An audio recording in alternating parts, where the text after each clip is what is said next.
Radio Flamme. Bonjour Vincent Delarue. Bonjour. Vous venez de publier votre tout premier roman qui s'appelle Le cas de Victor Sommer. Le cas Victor Sommer même tout simplement, et c'est aux éditions Archipel.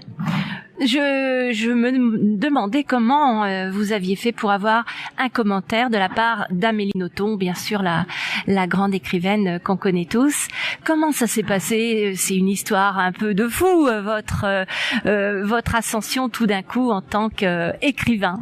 Pour Amélie Nothomb, il faut savoir que dans un premier temps, le cas Victor Sommer, je l'avais envoyé à beaucoup d'éditeurs, mais qui me répondaient malheureusement par la négative, et ne trouvant pas de maison d'édition pour le publier, je l'ai auto-édité. En l'ayant auto-édité, j'en ai envoyé un exemplaire à Amélie Nothomb qui m'a fait un très beau commentaire. Donc elle m'a écrit que c'était un récit à mi-chemin entre les évangiles et psychoses d'Alfred Hitchcock et que c'était une réussite. Suite à ça, mon roman donc a gagné un prix décerné au meilleur roman auto-édité de l'année, et les éditions de l'Archipel l'ont repéré. Les éditions de l'Archipel ont choisi de le publier, et Amélie Nothomb m'a permis d'utiliser son commentaire en bandeau du roman. Ça commence plutôt bien. Maintenant parlons de l'histoire. Alors je vous ai dit en préambule, on dirait l'histoire d'un Tanguy, parce que c'est l'histoire d'un jeune homme qui vit avec sa mère relativement longtemps, jusqu'à ses 33 ans, et la mère disparaît mystérieusement. Que va-t-il se passer?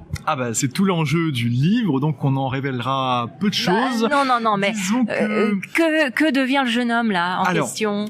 En fait, Victor, qui a toujours vécu effectivement sous l'emprise de maman jusqu'à 33 ans, il faut dire que cette mère est très autoritaire, elle a un contrôle total sur la vie de son fils, elle l'empêche même de travailler, il faut qu'il se consacre à maman. Il n'a évidemment pas de vie sociale et elle disparaît mystérieusement un matin. Et là, Victor, pour répondre à votre question, il est désemparé, il n'a jamais appris à vivre par lui-même et pour lui-même surtout. Donc il est dans un néant absolu, c'est une grande angoisse, mais au fil des jours, il va se dire que finalement c'est peut-être une occasion de s'émanciper et de prendre son envol. Vincent Delarue, j'aimerais bien savoir quelle est la part de récit et de fiction de votre roman. Alors, évidemment, on ne sort pas une histoire comme la mienne de nulle part. Je me suis nécessairement inspiré de certains éléments vécus. Pour autant, j'ai largement enrobé ça dans une fiction. J'ai largement dramatisé l'histoire de Victor Sommer, n'est certainement pas la mienne, en aucun cas. Dans les mois qui viennent, qu'allez-vous faire?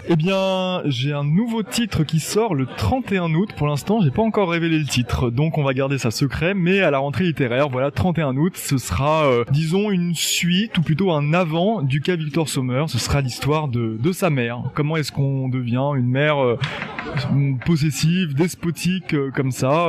On le saura fin août, dans toutes les bonnes librairies. Merci beaucoup, Vincent. Merci à vous. Radio Flamme.